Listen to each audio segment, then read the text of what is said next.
lahat ng... Magandang umaga po sa ating lahat. Ayan, magkaisa na naman ako.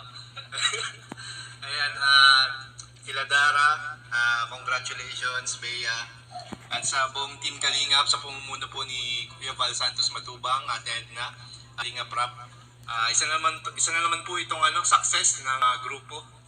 At para naman kila Dara, sana itong bahay na to ay pahalagahan ninyo. Ingatan, lalong pamanin.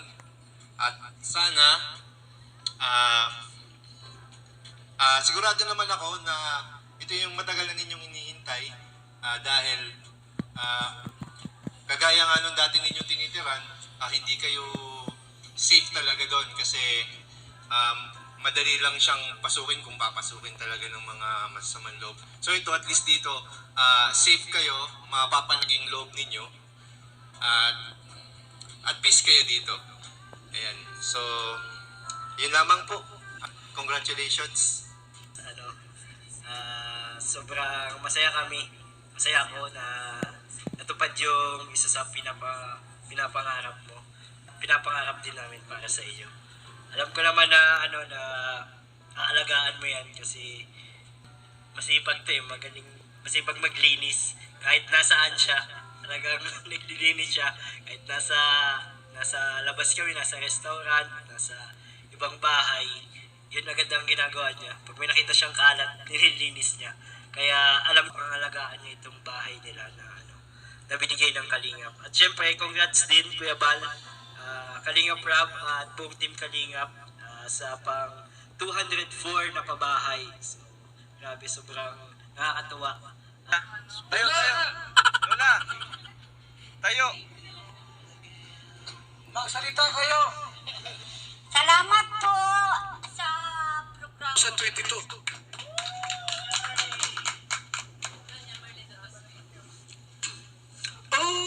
Mabutingat po doon sa aming bundok. May dalang pasigan, may hamok. Ako sa ngayon nag-iisa. Sa siling ko kay amig siyang taging kapiling ko. Pusong kay pait. Kailangan muli kau babalik. Kailangan ka muling darating upang anuin lamang ako sa silid ko.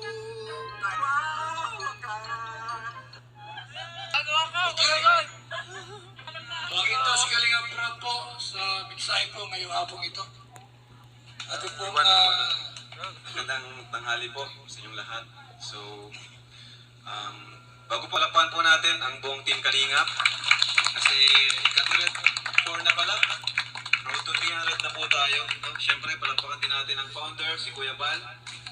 Ayan. So, yun na nga yung natuwa ko sa kwento ni Nanay. Hindi man si Kuya Bal yung nakakita kina Dara, pero na naman ay yung mga taong tawag yun, yung mga taong sunod kay Kuya Bal, sumusunod sa Yapa, kagaya natin. So, yun. Magandang yun, example na pagpapalawak ng Kalingap. Kaya yung mga nandito ngayon, alam ko lahat yan ay balang araw ay makakapagpabahay din.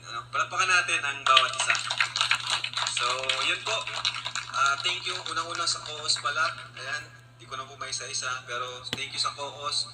Sila yung talagang lang po natin, sponsor. Siyempre sa mga sponsor naman ni Dara, yun naman po yung mga binibigay nating allowance. Yan. Especially kay Tita from USA.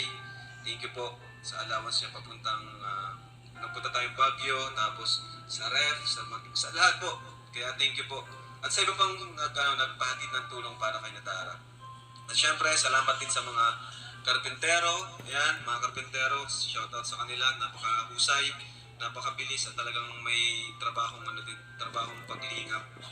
At syempre, yung mga kasama ko, mga K-Boys, yan, Kalingap Partners, salamat po.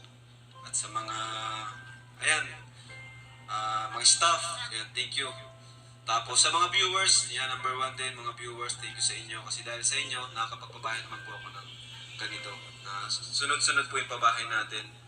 At ayun, kay Dara naman, congrats, Dara. Yan, nakita ko siya kanina, talagang naluluha-luha na sa kwento ni Tita kasi alam din po namin yung yung talagang kalagayan nila Dara dito. Nung unang punta namin dito kay Dara, talagang siya, halos di siya tumatawa, di siya nangiti, problemado talaga. Silang dalawang magkapatid. Talagang sila lang po yung nakita namin